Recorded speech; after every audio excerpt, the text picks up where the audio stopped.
من الأنبياء والمرسلين وعلى آله وأصحابه أجمعين. قال الله تعالى في كلامه القديم: قد جاءكم من الله نور وكتاب مبين. صدق الله العظيم. وقال الله تعالى في شأن نبيه: إن الله وملائكته يصلون على النبي يا أيها الذين آمنوا صلوا عليه وسلموا تسليما. اللهم صل على سيدنا محمد وعلى آله وصحبه أفضل صلواتك وعدد معلوماتك وبارك وسلم. معزز محترم حاضرین، مسجد اعلیٰ کے انتظامی کمیٹی کے اراکین، السلام علیکم ورحمۃ اللہ وبرکاتہ۔ اللہ تبارک و تعالیٰ کا بڑا احسان ہے کہ پروردگار نے حبیب کریم رحمۃ للعالمین صلی اللہ علیہ وسلم کا ذکر مبارک سننے کے لیے اور سنانے کے لیے ہمیں جمع ہونے کا موقع عنایت فرمایا۔ اس پرفتن دور میں لوگ اپنی دنیاوی مصروفیات میں اتنا منہمک ہیں کہ ان کو نہ اپنی موت یاد ہے، نہ قبر یاد ہے، اور نہ ہی حشر کا کوئی ان کو اندازہ ہے۔ ایسے حالات میں حاضرین، جو لوگ دینی محفلوں میں بیٹھتے ہیں، شریک ہوتے ہیں، کہا جائے تو واقعتاً وہ بڑے ہی نیک پاک دل ہیں، اس لیے کہ ان کو اپنی دنیا کی فکر نہیں ہے، بلکہ وہ اپنی آخرت سنانا چاہتے ہیں۔ اور اس سے بہتر کیا ذریعہ ہوگا کہ پیارے آقا رحمۃ للعالمین صلی اللہ علیہ وسلم کا ذکر پاک کیا جائے اور اس میں شریک ہو کر اپنی آخرت سنائی جائے۔ آخرت کی نجات بس حبیب پاک صلی اللہ علیہ وسلم کے ذکر مبارک میں، آپ کی اتباع میں، پیروی میں اور محبت میں رکھے گی۔ حاضرین کرام، جن حضرات نے اس محفل کے انعقاد کے لیے یہ کوششیں کی ہیں، وہ بھی بے حد تعریف سے مبارکباد کہ لوگوں کی بہتری اور ان کی اخروی زندگی بہتر بنانے کے لیے انہوں نے اپنی زندگی کے مصروفیات میں، راتوں کے مصروفیات میں نبی پاک صلی اللہ علیہ وسلم کے ذکر پاک کی محفل منعقد کرنے کی فکر کی۔ ہم ان کا بھی شکر ادا کرنا چاہیے کہ ایسا سامان مہیا کیا ہے۔ میں نے جو آیت کریمہ پڑھنے کا شرف حاصل کیا ہے، اللہ تبارک و تعالیٰ اپنے حبیب رحمۃ للعالمین صلی اللہ علیہ وسلم کے متعلق ارشاد فرماتا ہے کہ اے لوگوں، تمہارے پاس اللہ کی طرف سے ایک مقدس نور اور روشن کتاب آئی۔ قرآن مجید نے جس نور کا یہاں پر ذکر فرمایا ہے، بڑے بڑے شاعرین، محدثین، مفسرین یہ ارشاد فرماتے ہیں، جیسے امام جلال الدین سیوطی رحمۃ اللہ علیہ، امام طبری، امام قرطبی، علامہ اسماعیل حقی اور حضرت صحابہ اکرام میں حضرت سیدنا عبداللہ ابن عباس رضی اللہ تعالیٰ یہ سب فرماتے ہیں کہ اس آیت کریمہ میں جس نور کے آنے کا ذکر کیا جائے وہ نور حضور نبی کریم صلی اللہ علیہ وسلم کی ذات پاک ہے۔ تو حاضرین کرام، حضور پاک صلی اللہ علیہ وسلم کا نور مقدس اس دنیا میں تشریف لایا، اللہ تعالیٰ نے اس کے آنے کا ذکر فرمایا۔ یہیں سے یہ معلوم ہوا کہ میلاد کا ذکر یعنی حضور کی ولادت اور سرکار کی تشریف آوری کا ذکر قرآن پاک میں بھی موجود ہے۔ آج ہم نے جو محفل سجائی ہے حضور پاک صلی اللہ علیہ وسلم کے ذکر مبارک کے لیے، یہ بھی اسی نور مبارک کا تذکرہ سننے اور سنانے کے لیے سجایا ہے۔ حاضرین کرام، لیکن ایک اہم بات ہم کو یاد رکھنی چاہیے، وہ یہ ہے کہ اکثر یہ دیکھا جاتا ہے کہ بولنے والے، لکھنے والے، پڑھنے والے اشعار میں اور کسی بھی انداز میں جب نبی پاک صلی اللہ علیہ وسلم کے نور پاک کا ذکر کرتے ہیں تو بعض ایسے ہیں کہ وہ حضور کے بشریت کا انکار کر دیتے ہیں اور یہ کہہ دیتے ہیں کہ حضور بشر نہیں ہے، اور بعض ایسے ہیں کہ حضور پاک علیہ السلام کی صرف بشریت کی رٹ لگاتے ہیں اور نور مبارک سرکار کے نور ہونے کو مانتے ہی نہیں۔ یہ دونوں طریقہ کار غلط ہیں اور دونوں ہی دین اسلام کے خلاف ہیں، عقائد اسلام کے خلاف ہیں۔ کوئی یہ نہیں کہہ سکتا کہ حضور بشر نہیں ہے۔ اگر کوئی کہتا ہے وہ قرآن پاک کی آیت کا انکار کرتا ہے، اور قرآن کی ایک آیت نہیں ایک حرف کا انکار کرنے والا بھی کافر ہے۔ یہ نہیں کہہ سکتے کہ حضور بشر نہیں ہے۔ یقیناً نبی پاک صلی اللہ علیہ وسلم بشر ہی ہیں، اور ایسے بشر ہیں کہ آپ کی بشریت کی وجہ سے تو یہ ساری بشریت کو فضیلت ملی، عروج ملا، کمال ملا۔ وَلَقَدْ كَرَّمْنَا بَنِي آدم کا تاج اس انسانیت کے سر جو سجایا گیا ہے وہ اسی لیے ہے کہ حضور بشر ہے۔ سرکار بشر نہیں ہوتے تو ہم کو فضیلت کہاں سے ملتی؟ انسانیت کو فضیلت ملی اسی لیے ہے کہ حضور بشر ہے۔ ہاں یہ اور بات ہے کہ پیارے آقا صلی اللہ علیہ وسلم ہماری طرح بشر نہیں، ہمارے جیسے بشر نہیں، یہ سمجھنے کی ضرورت ہے۔ کوئی کہے کہ حضور ہمارے جیسے بشر ہیں تو نعوذ باللہ وہ دو باتوں کو ماننے والا ہے۔ اگر یہ کہے کہ حضور پاک علیہ الصلوۃ والسلام ہمارے جیسے بشر ہیں تو وہ دو باتوں کو ماننے والا ہے۔ یا تو یہ کہنا چاہتا ہے کہ نعوذ باللہ سرکار دو عالم صلی اللہ علیہ وسلم نبی نہیں ہے، ہمارے جیسے بشر ہیں، کیونکہ ہمارے جیسے کا ہو سکتے ہیں، نبی نہیں ہے تو ہمارے جیسے ہو گئے۔ یا پھر وہ یہ کہنا چاہتا ہے کہ حضور تو نبی ہیں، نعوذ باللہ وہ خود کے نبی ہونے کا دعویٰ کر رہا ہے، اس لیے کہہ رہا ہے کہ حضور ہمارے جیسے بشر ہیں۔ یہ دونوں صورتوں میں وہ کافر ہے، دونوں صورتوں میں کافر ہے۔ اس لیے امت کو یہ حق نہیں دیا گیا کہ وہ سرکار کو اپنے جیسا کہے۔ البتہ حق تعالیٰ نے نبی کو یہ حکم فرمایا کہ حضور آپ فرما دیجئے کہ آپ ان کے جیسے، یعنی سرکار کا یہ فرمان کہ اے انسانوں میں تمہاری طرح ہوں، یہ صرف حضور کی زبان مبارک سے ضد دیتا ہے، باقی کسی کو یہ کہنے کا حق نہیں۔ اگر کسی کو یہ کہنے کا حق ہوتا کہ نعوذ باللہ حضور میرے جیسے یا ہمارے جیسے یا انسانوں جیسے ہیں تو سب سے پہلے صحابہ کرام کہتے ہیں، لیکن کسی صحابی نے کبھی یہ نہیں کہا کہ حضور ہمارے جیسے ہیں، بلکہ صحابہ کرام تو یہ کہتے ہیں کہ حضور ہم سب مل کے بھی آپ کے جیسے نہیں ہیں۔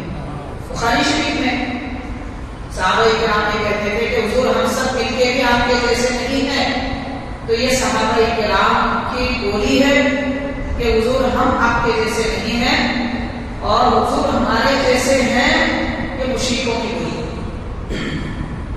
لیکن یہ بشریت اور نورانیت کے سمجھنے کے درمیان میں اگر کوئی نعوذ باللہ یہ کہے کہ حضور بشر نہیں ہے تو وہ بھی قرآن کا منکر ہے۔ تو نبی پاک صلی اللہ علیہ وسلم یقیناً بشر ہیں۔ جیسے بعض اشعار میں ہم نے سنا ہے کسی نے لکھا ہے وہ اگر ہوتے بشر عرش پہ کیسے جاتے، بشر ہے اور عرش پہ گئے ہیں۔ عرش پہ جانے کے لیے بشر نہیں ہونا ضروری ہے، عرش پہ جانے کے لیے بشر نہ ہونا ضروری ہے۔ شان ہے ہمارے آقا کی حضور بشر ہو کر عرش پہ گئے کہ جبریل علیہ السلام جہاں نہیں پہنچ سکے نور بن کر، پیارے آقا صلی اللہ علیہ وسلم بشر ہو کر بھی عرش تک پہنچے ہیں۔ یہی تو شان ہے ہمارے آقا صلی اللہ علیہ وسلم کی۔ تو بہرحال حاضرین کرام جب اشعار پڑھے جاتے ہیں، سنے جاتے ہیں، نعت کے نام پہ لوگ کچھ بھی پڑھ لیتے ہیں۔ آج کل ہوتا کیا ہے کہ نہ لکھنے والے کو علم ہے نہ پڑھنے والے کو علم ہے۔ جس کے دل میں جو آیا وہ لکھ لیتا ہے، جو زبان پہ آیا وہ پڑھ لیتا ہے، نہ اس کا مطلب معلوم، نہ شرعی حدود کا پتہ ہے، کیا کہنا چاہیے کیا نہیں کہنا چاہیے، کیا کہنے پہ کفر ہو جاتا ہے، کیا کہنے پہ گمراہ ہو جاتے ہیں۔ ایک بڑا چیپٹر ہے عقائد کا جو عنوان ہے، یہ اتنا چھوٹا اتنا مختصر نہیں ہے۔ آپ غور کیجیے، ایک نیٹ کا ایگزام پاس کرنے کے لیے سال 2 سال جاب توڑ محنت کرتے ہیں، تب جا کے کوئی آتا ہے، کوئی ناکام ہو جاتا ہے۔ پھر اللہ کے دین کا امتحان پاس کرنے کے لیے کچھ بھی نہیں ہے، جو چاہے کر لیں گے، جو چاہے پڑھ لیں گے۔ اتنا آسان نہیں ہے دین، یہ عقائد اسلام کے اتنے آسان نہیں ہے۔ ان کو سیکھنے کے لیے جامعہ نظامیہ میں 12 سال گزارنے پڑتے ہیں، تب جا کے کچھ سمجھ میں آتا ہے، اور فارغ ہونے تک بھی بہت کچھ نہیں سمجھ میں آتا، نکل کیونکہ جو سیکھے تھے اس کو پریکٹیکل زندگی میں دیکھیں گے تب سمجھ میں آتا ہے کہ ہاں وہ جو بات پڑھی تھی یہ اب سمجھ میں آ گئی. اتنا آسان نہیں ہے. بہرحال اشعار ہو نعت ہو جو بھی پڑھنا ہے پڑھنے سے پہلے کسی ماہر عالم دین کو بتائیں سنائیں کہ مولوی صاحب یہ پڑھنا چاہیے یا نہیں. لکھنے والے کچھ بھی لکھ دیتے ہیں. بہرحال حاضرین کرام نبی پاک رحمۃ للعالمین صلی اللہ علیہ وسلم یقیناً بشر ہیں مگر ایسے بشر کے جبریل بھی آپ کے جیسے ہیں. ہم تو ہم ہیں ہمارا رہتے تھے 1400 سال کے بعد کہاں پیتی کا شور تھا. کون دعویٰ کر سکتا ہے حضور ہمارے جیسے؟ چڑیا کے اتنے پیتے سے کون سا شور بنے گا؟ ایک لقمے کا خالی نہیں ہے. اگر کوئی گمراہ لوگ بھی اپنا لقمہ بنانا چاہیں تو ایک لقمے کے برابر نہیں ہے. کہاں یہ کہنے چلے کہ وہی حضور ہمارے جیسے یہ تو سوال ہی پیدا نہیں ہوتا. مگر جبریل علیہ السلام نورانی مخلوق سید الملائکہ بھی نبی پاک صلی اللہ علیہ وسلم کے جیسے نہیں. اللہ تعالیٰ نے اپنی قدرت سے پیارے آقا صلی اللہ علیہ وسلم کو یکتا تنہا بنایا. حضور اکرم صلی اللہ علیہ وسلم نبوت میں رسالت میں وحدہ لا شریک لہ ہے. جملہ شاید کسی کو کھٹکتا ہوگا اگر کوئی یہ کھٹکے کی بات نہیں. ہم نے قید کے ساتھ میں کہا ہے نبوت اور رسالت میں ہمارے آقا وحدہ یعنی ایکتا لا شریک لہ ہے. حضور کے جیسا حضور کی نبوت میں رسالت میں شان اور عظمت میں رب کی محبوبیت میں اس کی قربت میں اور اللہ کے نبی خاتم النبیین ہونے میں کوئی شریک نہیں. اور اللہ تعالیٰ معبود ہے خالق ہے رزاق ہے بے حساب اس کے اسماء و صفات ہے. اسی نے سارے جہاں کو پیدا فرمایا. یہ کمال میں خالق کائنات وحدہ لا شریک لہ. تو خالق اللہ تعالیٰ وحدہ لا شریک لہ ہے. مخلوق میں حضور وحدہ لا شریک لہ ہے. یہ شان ہے ہمارے آقا علیہ السلام کی. تو شان و عظمت کو سمجھنا چاہیے نہ کہ شانوں کا انکار کرنا چاہیے. حضور پاک صلی اللہ علیہ وسلم نور ہونے کا تذکرہ قرآن مجید میں آیا. حاضرین کرام سرکار دو عالم علیہ السلام نہ صرف نور ہیں بلکہ حضور منور ہیں. منور کا مطلب حضور روشنی دیتے ہیں. نہ صرف نور ہیں بلکہ روشن بناتے ہیں. مثال کے طور پر چاند اور سورج کی مثال اگر ہم سمجھیں. چاند صرف نور ہے منور نہیں ہے. اور سائنسی تحقیق کے مطابق سورج نور بھی ہے منور بھی ہے. چاند جو چمکتا ہے وہ سورج کی روشنی لے کر چمکتا ہے. یہ سائنس کہتی ہے. میں دین کی بات نہیں کہہ رہا ہوں. دین کی بات میں نہیں کہہ رہا ہوں. دین تو یہ کہتا ہے کہ سورج کو بھی رب نے بنایا چاند کو بھی اللہ نے بنایا. دونوں اپنے اپنے طریقے سے چمکتے ہیں. لیکن سمجھنے کے لیے یہ محققین جو کہہ رہے ہیں اس کے اعتبار سے سورج نور بھی ہے مطلب چمکتا بھی ہے چمکاتا بھی ہے. اور چاند صرف چمکتا ہے. ہمارے آقا رحمۃ للعالمین صلی اللہ علیہ وسلم خود چمکتے بھی ہیں دو جہاں کو چمکاتے بھی ہیں. اب وہ کیسے؟ بڑی مشہور حدیث بات ہے آپ حضرات نے کئی مرتبہ علماء کرام سے سنا ہے. امام بخاری رحمۃ اللہ علیہ کے استاد محترم بڑے محدث ہیں حضرت عبدالرزاق رحمۃ اللہ علیہ اپنی کتاب مصنف میں نقل فرماتے ہیں کہ حضرت جابر رضی اللہ تعالیٰ عنہ رسول پاک صلی اللہ علیہ وسلم نے فرمایا کہ جابر اللہ تعالیٰ نے آپ کے نبی کے نور کو اپنے نور سے پیدا فرمایا اور اسی نبی کے نور سے چاند سورج زمین و آسمان لوح و قلم عرش و کرسی اور ساری کائنات بنائی. تو پتہ چلا کہ یہ ساری کائنات میں جو نور ہے وہ نور نبوی کی وجہ سے. سورج کی روشنی بھی سرکار کے نور کی وجہ سے ہے. چاند کی چاندنی بھی حضور کے نور کی وجہ سے ہے. ستاروں کی جگمگاہٹ بھی پیارے نبی صلی اللہ علیہ وسلم کے نور کی وجہ سے. اور یہ مولوی صاحب کی بات نہیں ہے. مولویوں کو مولوی بنانے والی ذات پاک کا کلام ہے. رحمۃ للعالمین صلی اللہ علیہ وسلم کا فرمان.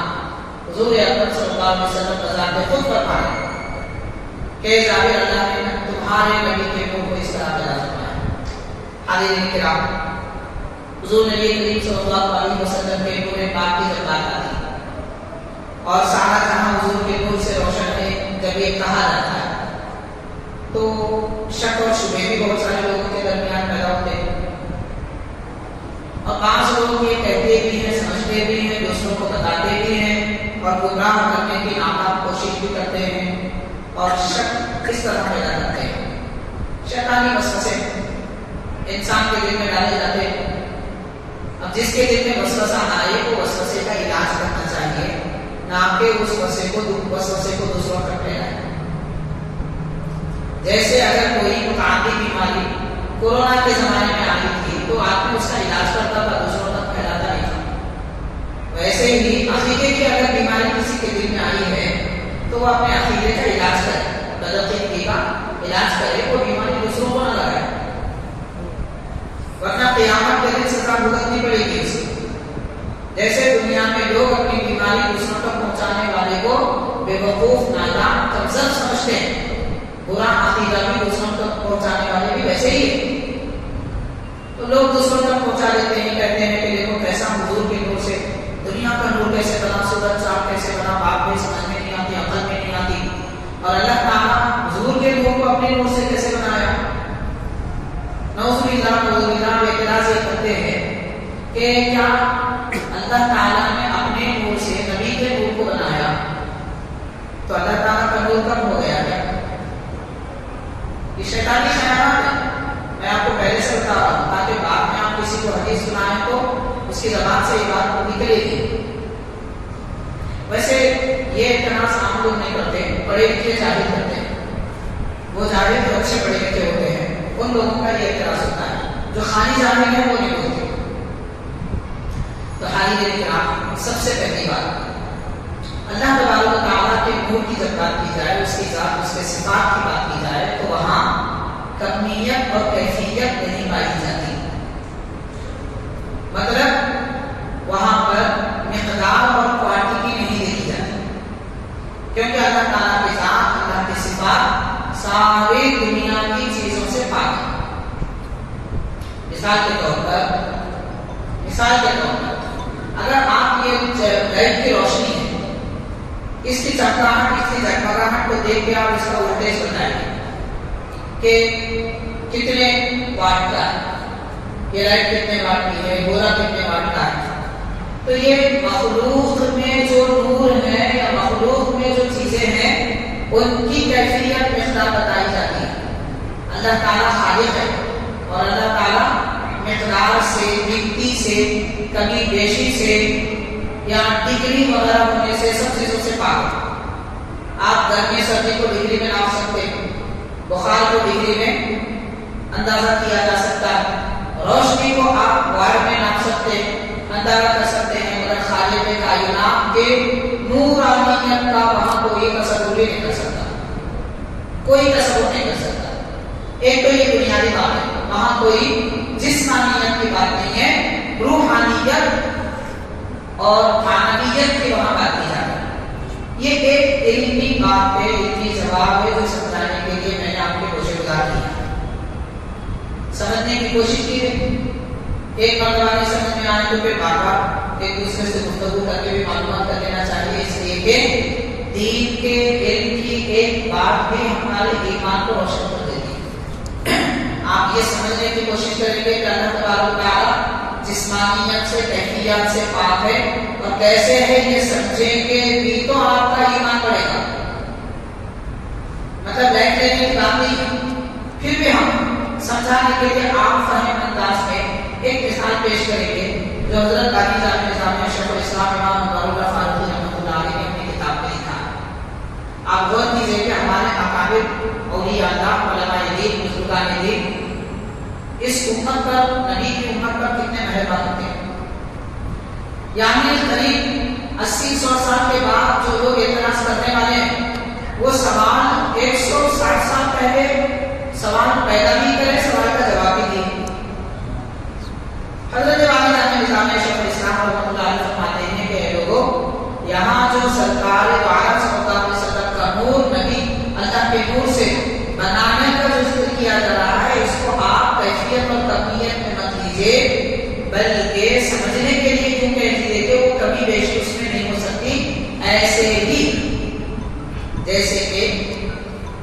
آپ کے گھر میں ایک روم میں چراغ چل رہا ہے، دوسرے 4 کمروں میں روشنی نہیں ہے، اور آپ 4 کمروں میں چراغ جلانا چاہتے ہیں تو اسی ایک چراغ سے 4 چراغ لگاتے ہیں۔ اب سوال یہ پیدا ہوتا ہے کہ جس چراغ سے 4 چراغ لگائے گئے، کیا وہ پہلے چراغ کی روشنی میں کمی آئی؟ اس میں کمی نہیں آئی، مگر دوسرا چراغ جل گیا۔ تو بس سمجھانے کے لیے ارشاد فرما رہے ہیں حضرت شیخ الاسلام رحمۃ اللہ علیہ، اللہ کے نور سے نبی کا نور بھی ایسے ہی بنا کہ نہ اس نور میں کمی آئی نہ اس نور میں کوئی کمی آئی۔ یہ شان ہوتی ہے۔ اب چونکہ لوگ جب عقیدت کی بات، محبت کی بات آتی ہے تو سوالات بھی پیدا ہوتے ہیں، اس لیے حضرت نے وہ سوال بھی کیا اور اس کا جواب بھی دیا۔ حاضرین کرام، سرکار دو عالم رحمۃ للعالمین صلی اللہ علیہ وسلم بذات خود نور ہے۔ حضور پاک صلی اللہ علیہ وسلم منور کیسے، نورانیت کیسے عطا فرماتے ہیں، اس کو سمجھانے کے لیے میں ایک دو مثالیں آپ کے روشن کروں گا۔ مستدرک حاکم کی حدیث پاک ہے، مسند امام احمد میں بھی ذکر ملتا ہے۔ ایک صحابی رسول نبی پاک صلی اللہ علیہ وسلم کی خدمت میں رات میں دیر گئے، نماز عشاء کے بعد مسجد میں کسی خاص گفتگو میں بیٹھے ہوئے، جب محفل مکمل ہو گئی، کوئی صحابہ اکرام دوسرے موجود نہیں تھے، وہ ایک صحابی موجود تھے۔ انہوں نے عرض کیا کہ یا رسول اللہ صلی اللہ علیہ وسلم، میں گھر تو جاؤں گا مگر راستے میں بہت اندھیرا ہے، کیونکہ وہ قدیم زمانہ تھا، اس زمانے میں اسٹریٹ لائٹ کا تصور بھی نہیں تھا۔ غالباً سب سے پہلے ہندوستان میں اسٹریٹ لائٹ کا اہتمام سلطان اورنگزیب عالمگیر رحمۃ اللہ علیہ نے کیا ہے۔ اس سے پہلے اسٹریٹ لائٹ کا پتہ نہیں تھا، تو راستوں میں سائبان بنا، راستوں میں درخت لگانا سائے کے لیے، اور راستوں میں پانی کا اہتمام کرنا، اور راستوں میں رات کے وقت میں روشنی کا اہتمام کرنا، یہ حضرت اورنگزیب عالمگیر رحمۃ اللہ علیہ نے کیا ہے۔ خیر تو حاضرین کرام، وہ زمانہ ایسا زمانہ تھا کہ اس وقت راستوں میں اندھیرے تھے، چھوٹی چھوٹی گلی کوچے اور کیڑے مکوڑے سانپ بچھو وغیرہ کا بھی اندیشہ تھا کہ کہیں قدم رکھیں گے کوئی زہریلا کیڑا نہ کاٹے، اس لیے روشنی کی ضرورت کی عرض کرتے ہیں کہ یا رسول اللہ صلی اللہ علیہ وسلم میرے پاس کوئی روشنی نہیں۔ تو پیارے آقا صلی اللہ علیہ وسلم نے فرمایا باہر جائیے، کوئی لکڑی پڑی ہو تو لے کر آئیے۔ وہ لکڑی لے کر آئے، مجھے پاس صلی اللہ علیہ وسلم نے ایک حدیث پاک میں آتا ہے کہ اس پہ پھونک ماری، لکڑی کو پھونکا، جیسے پھونکنا تھا بغیر آگ کے وہ لکڑی کا اوپر والا حصہ روشن ہو گیا، آگ نہیں تھی۔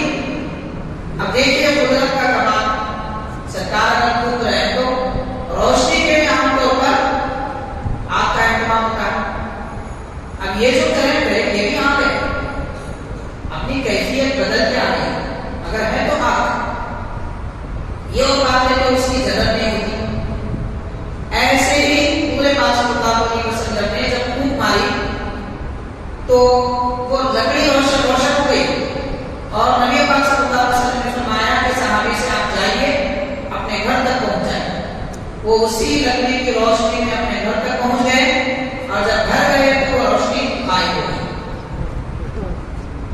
تو حاضرین کرام، پیارے آقا رحمۃ للعالمین صلی اللہ علیہ وسلم نور بھی ہیں، منور بھی ہیں، اور حضور پاک علیہ الصلوۃ والسلام کیسی نورانیت عطا فرماتے ہیں، آنکھوں کو بھی روشنی دیتے ہیں، دل کو بھی روشنی دیتے ہیں، چہرے کو بھی روشنی دیتے ہیں، اور روشنی میں چلنے والوں کے لیے سراپا روشنی ظاہر میں بھی بنا دیتے ہیں۔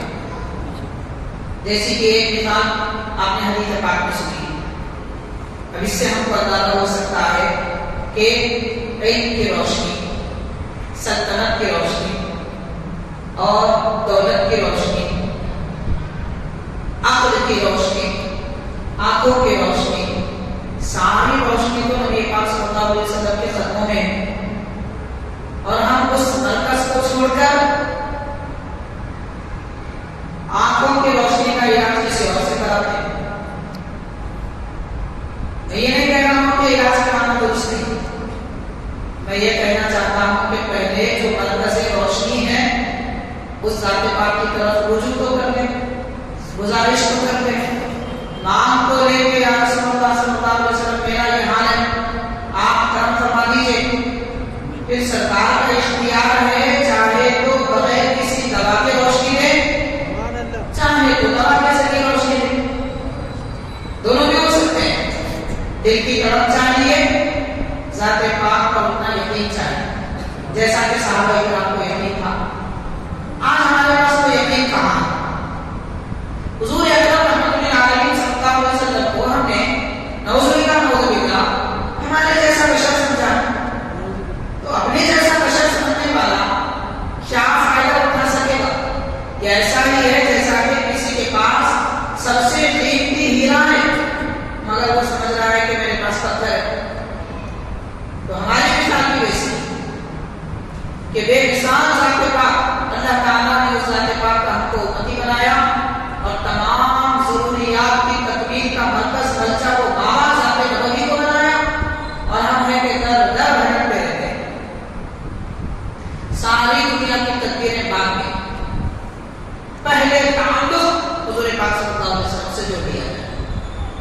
آگے بھی لکھ رہا ہوں، یقیناً آپ سمجھ رہے ہوں گے موسیٰ اتنی بڑی بات بول رہے ہیں، اتنا آسان ہے کیا؟ آسان نہیں ہے۔ اس لیے آسان نہیں ہے کہ ہماری تربیت اور پرورش ہی ایسی حالت میں ہوئی ہے کہ ہم پردے کے پیچھے والی حقیقتوں کو جانتے ہی نہیں۔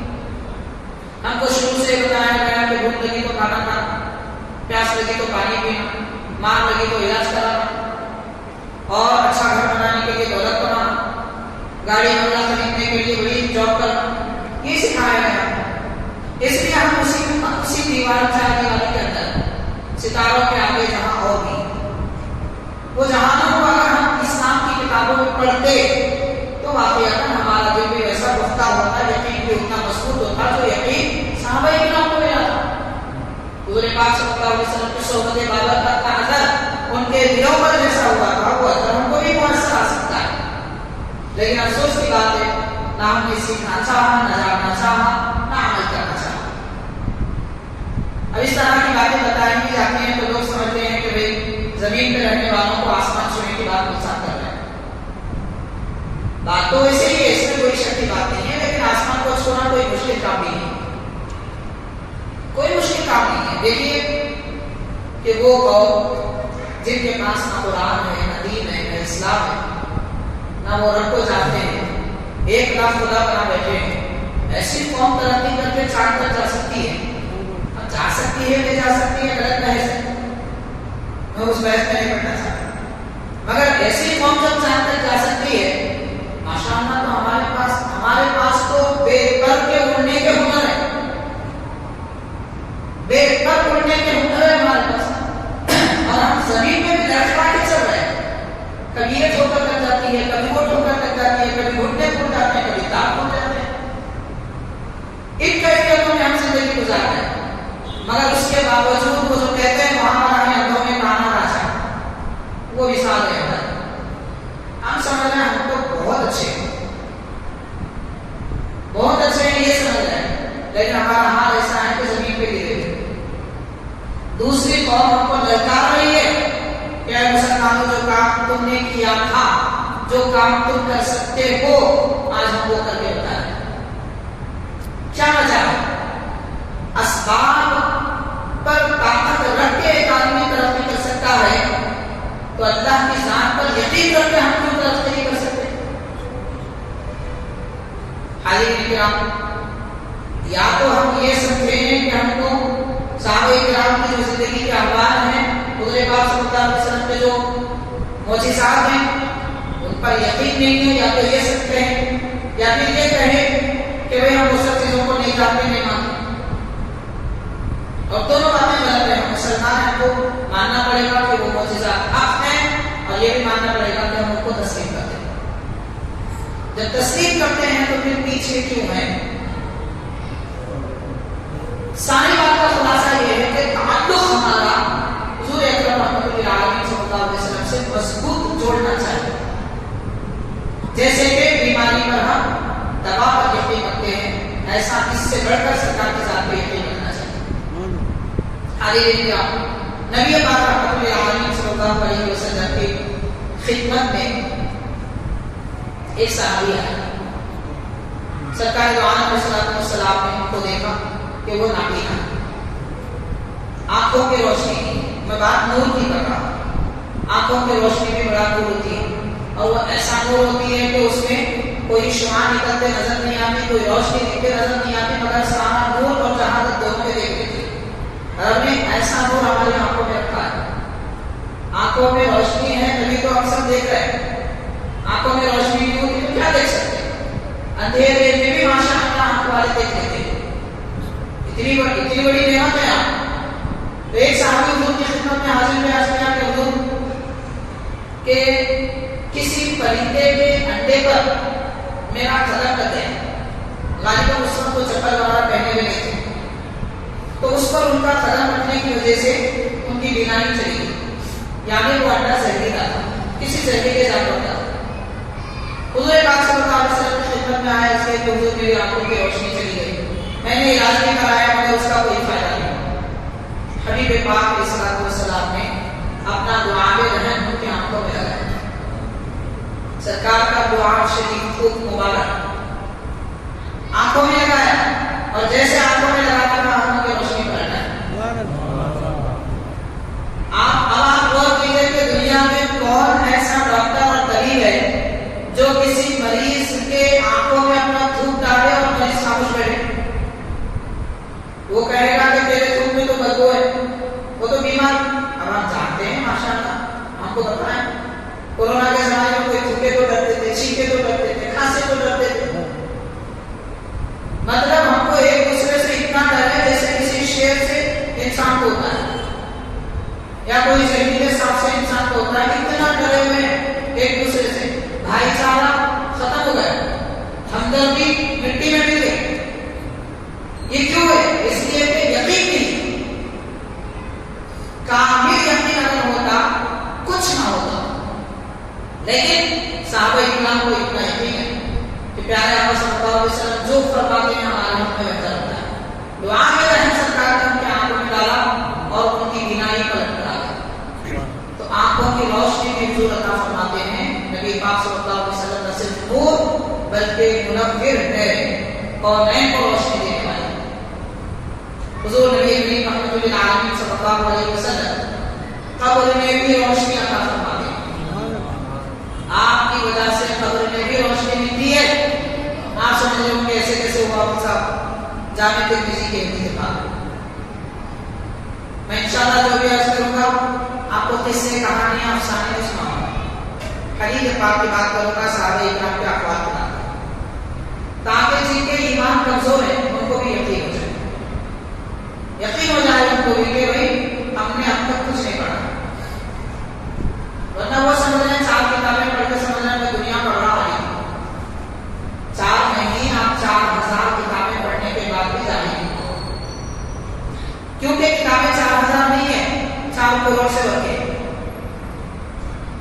تو بھی 4 کروڑ کے مقابلے ایک مثال دے رہا ہوں میں، 4 کتابیں پڑھنے والا عالم کیسے ہو، جاننے والا کیسے ہو؟ جامع ترمذی کے حدیث شریف ہے، حضور نبی کریم رحمۃ للعالمین صلی اللہ علیہ وسلم کی خدمت میں ایک صحابی حاضر ہوئے، عرض کیا کہ یا رسول اللہ صلی اللہ علیہ وسلم میں ایک سفر میں تھا اور راستے میں ڈیرا ڈال کر ایک مقام پر رات میں پڑاؤ کیا، قرآن مجید پڑھ رہا تھا کہ اچانک زمین کے اندر سے قرآن پڑھنے کی آواز آئی، زمین کے اندر سے قرآن مجید پڑھنے کی آواز آئی، میں نے اپنے قرآن کی تلاوت روک دی اور سنا تو آواز آ رہی تھی سورہ ملک پڑھنے کی، تبارک الذی بیدہ الملک وہو علی کل شیء قدیر۔ تو حضور یہ کیا معاملہ ہے؟ پیارے آقا صلی اللہ علیہ وسلم نے ارشاد فرمایا کہ آپ جس جگہ اپنا پڑاؤ ڈالے تھے، ڈیرا ڈالا تھا، وہاں ایک قبر تھی اور وہ ایک مومن کی قبر ہے، وہ جیسے قبر کے اوپر زمین پر قرآن مجید پڑھتے تھے قبر کے اندر بھی پڑھ رہے ہیں، اور فرمایا حضور پاک صلی اللہ علیہ وسلم نے کہ وہ جو سورہ پڑھ رہے ہیں وہ نجات دینے والا اور نجات دلانے والا سورہ ہے، خود سورہ بھی نجات دیتا ہے اور جو پڑھ رہا ہے اس کے ذریعے نجات دلاتا ہے پڑھنے والے کو بھی۔ اور پھر یہ بھی بزرگوں نے لکھا ہے کہ سورہ ملک جو لوگ پڑھتے ہیں 40 مرتبہ کم از کم اپنی زندگی میں، ان کے قبر میں روشنی رہتی ہے۔ 40 مرتبہ کم از کم زندگی میں سورہ ملک پڑھیں تو قبر میں روشنی رہتی ہے۔ تو حاضرین کرام، نبی پاک صلی اللہ علیہ وسلم قبر میں بھی روشنی عطا فرمائے گا، منور ہے۔ اللہ تبارک تعالیٰ نے فرمایا قد جاءکم من اللہ نور، اللہ تعالیٰ کی طرف سے تمہارے پاس ایک مقدس نور، عظیم نور آیا، روشن کتاب ہے۔ دیکھیے کتاب بھی روشن ہے، قرآن مجید جس نبی پر نازل کی گئی وہ نبی بھی روشن ہے، نور ہے۔ پھر جس امت کو یہ کتاب اور نبی ملے ان کے دل تاریک کیسے ہو سکتے ہیں، ان کی عقل اندھیرے میں کیسے ہو سکتی ہے؟ تو عقل کو بیدار ہونے کی ضرورت ہے۔ حبیب پاک رحمۃ للعالمین صلی اللہ علیہ وسلم کی نورانیت نواز ہونے کی مثالیں اتنی زیادہ ہیں، احادیث پاک کی روشنی میں ہم کو ملتی ہیں۔ حاضرین کرام، حضرت سیدنا مولانا علی رضی اللہ تعالیٰ ایک غزوے کے موقع پر جب افروز نہیں تھے، فوج میں نہیں تھے، سرکار دو عالم صلی اللہ علیہ وسلم نے بعد میں ارشاد فرمایا کہ میں ایک ایسے آدمی کو جھنڈا عطا کروں گا سرکاری کا کہ وہ اللہ سے محبت کرتے ہیں، اللہ تعالیٰ سے محبت کرتا ہے۔ اگلے دن نماز فجر کے بعد پیارے آقا صلی اللہ علیہ وسلم نے فرمایا کہ علی کو بلاؤ۔ صحابہ کرام نے عرض کیا کہ حضرت وہ تو مدینہ پاک میں ہمارے ساتھ نہیں آئے۔ تو سرکار نے ارشاد فرمایا کہ انہیں فلاں خیمے میں موجود ہے، بلایا۔ حضرت علی رضی اللہ تعالیٰ عنہ اس وقت صحابہ کرام کے ساتھ لشکر میں نہیں آئے تھے۔ اس لیے نہیں آئے تھے کہ آپ کو عاشور چشم ہوا۔ ابھی چند دنوں پہلے بھی ایک وبا چلی تھی عاشور چشم، اس وقت میں لوگ پریشان تھے۔ یہ ہماری قوم پریشان کیوں ہوتی ہے؟ بات سمجھ نہیں آتی۔ بیماری آئی پریشان ہوئے، وبا آئی پریشان ہوئے۔ ہر وبا، ہر بیماری کا علاج نبی پاک صلی اللہ علیہ وسلم نے بتا دیا۔ پریشانی کی کیا بات؟ معلوم نہیں ہے، اس لیے پریشان، اس لیے معلومات رکھنی چاہیے کہ حاضرین جیسے ایک دن میں 14 صفحے کا اخبار پڑھ لیتے ہیں، پیارے نبی صلی اللہ علیہ وسلم کی سیرت کا ایک باب تو ہر دن پڑھنا چاہیے۔ اخبار پڑھ کے کبھی تھکتے، مگر سیرت کے 2 صفحے پڑھنے کے بعد تھک جاتے ہیں۔ یہ کمزوری ہماری، اس کو دور کرنے کی ضرورت ہے۔ خیر، تو میں اس کا کہا تھا حضرت علی رضی اللہ تعالیٰ حاضر خدمت میں پیارے نبی صلی اللہ علیہ وسلم نے ان کے ہاتھوں میں بھی اپنا دعائے رہ ڈالا۔ حضرت علی رضی اللہ تعالیٰ فرماتے ہیں کہ 2 باتیں ایسی ہیں کہ حضور نے ایک عملی طور پر میری مدد فرمائی اور ایک قولی طور پر میری مدد فرمائی۔ جب سے سرکار نے میری آنکھوں میں دعائے رہ ڈالا، اس کے بعد کبھی زندگی میں مجھے عاشور چشم نہیں آیا، آنکھیں کبھی نہیں آئی۔ پھر فرماتے ہیں ایک بار سردی کے ماحول میں کہیں باہر جانے کی ضرورت ہے، پورے پاک صلی اللہ علیہ وسلم نے صحابہ میں اعلان فرمایا سخت سردی ہے، کون دشمن کی خبر لے کے آئے گا کہ دشمن کی فوج کتنی ہے، ان کے پاس لڑائی کا سامان کتنا ہے، غلہ کتنا ہے، کتنے دن ٹھہرنے کا ارادہ ہے، یہ ساری تفصیلات آپ کے وقت میں لے کے آ رہے ہیں۔ کوئی نہیں اٹھ پا رہے تھے، حضرت علی رضی اللہ تعالیٰ عنہ سے سرکار نے فرمایا علی کہ آپ نہیں جاؤ گے؟ عرض کرتے ہیں حضور سردی بہت ہے۔ تو ارشاد فرمایا آپ کو سردی نہیں ہوگی۔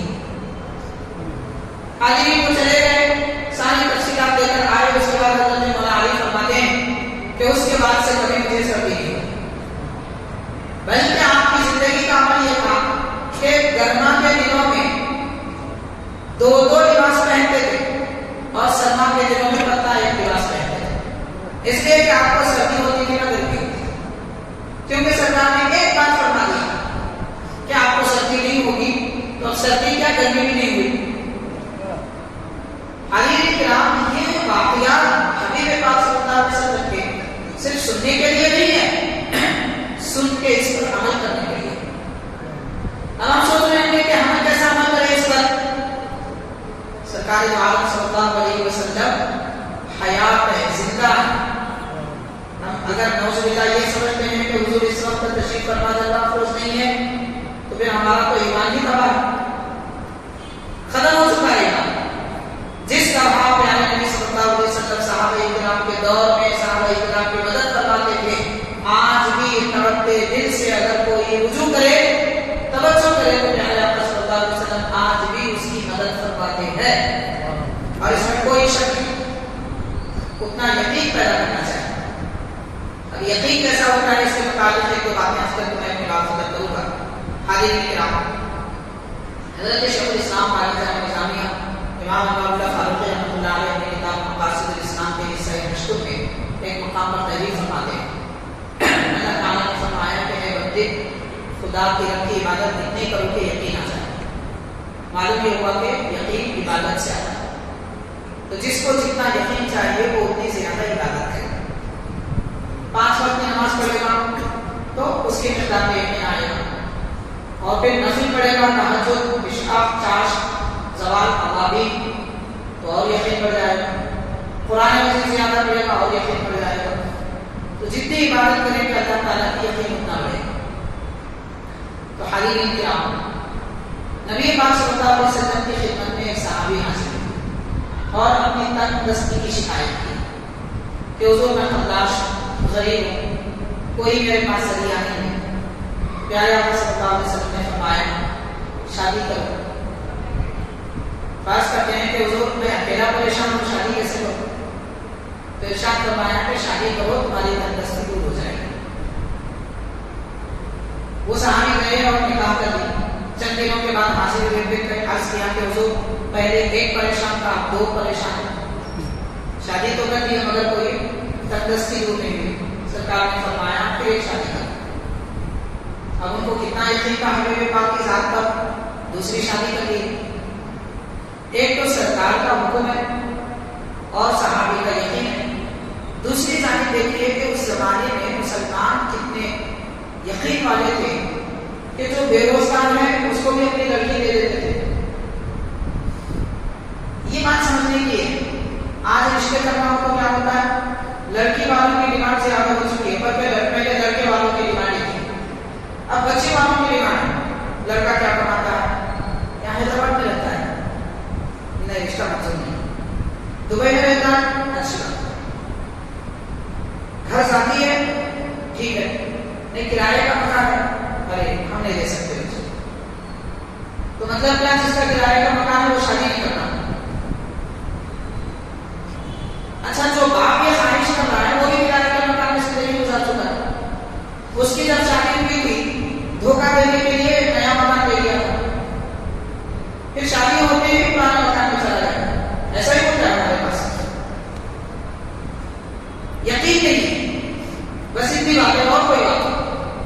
لیکن اس زمانے میں لوگ بے روزگاروں کو بھی لڑکی دیتے کیونکہ ان کو یقین کس بات پر تھا، میں آگے بتاؤں۔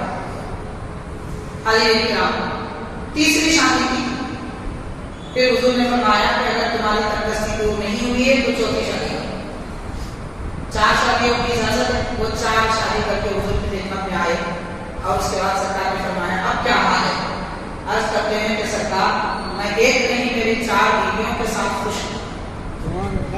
پہلے اکیلا پریشان تھا، اب 4 اہلیہ کو بڑی خوشی کے ساتھ سب کا حق دے کر رکھا۔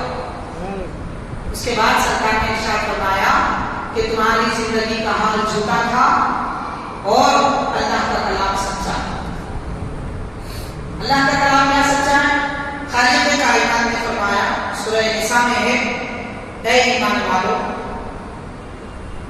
اگر تمہارے لڑکے لڑکیاں تندرست ہیں، غریب ہیں، ان کے پاس دولت نہیں ہے، تو ان کا نکاح کر دو، اللہ تعالیٰ ان کو مالدار بنا دے گا۔ قرآن مجید اعلان کر رہا ہے غریبوں کی شادی کرو، اللہ مالدار بنائے گا۔ سرکار نے ارشاد فرمایا اللہ کا کلام سچا ہے، تمہاری زندگی کا حال جھوٹا ہے، اس لیے میں نے تمہیں بار بار شادی کرنے کو کہا۔ اب ہم اندازہ ہے ہماری زندگی کا، بچے کی عمر 30 سال ہو گئی، باپ نے شادی نہیں کی، کیوں نہیں کیا؟ کہتا ہے کہ بچہ بھی پاؤں پہ کھڑا رہے، 2 سال میں کھڑے ہو جاتے مگر 30 سال میں بھی نہیں کھڑے، مطلب کمائی نہیں ہے۔ شادی کریں گے تو کمائی خود بخود ہو جاتی ہے، یہ قرآن مجید کہہ رہا ہے۔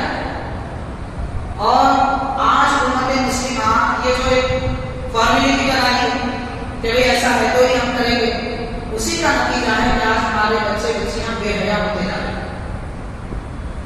ظاہری اور جائز طریقے سے اگر ان کو خواہش پوری کرنے کے راستے ہموار نہیں کیے جائیں گے تو حرام کاموں میں پڑے گا اور آج سے کوئی حرام کام میں پڑے گا.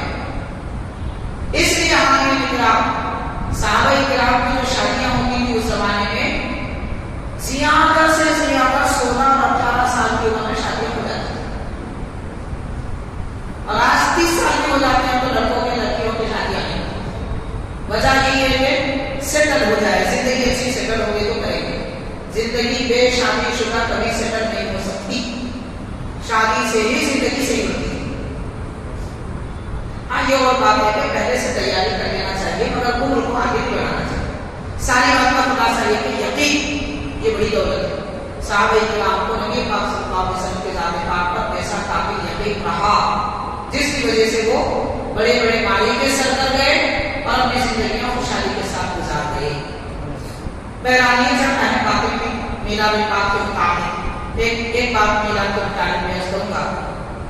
حضرت حضور نبی کریم صلی اللہ علیہ وسلم کے میلاد شریف کی جو برکت ہے اس برکت کے متعلق حضرت امام جلال الدین سیوطی رحمۃ اللہ علیہ اپنی کتاب میں تحریر فرماتے ہیں کہ جس علاقے میں سرکار کا میلاد اور آپ کا ذکر منعقد کیا جاتا ہے اگلے سال تک وہاں سے بلائیں اور مصیبتیں اٹھا لی جاتی ہیں.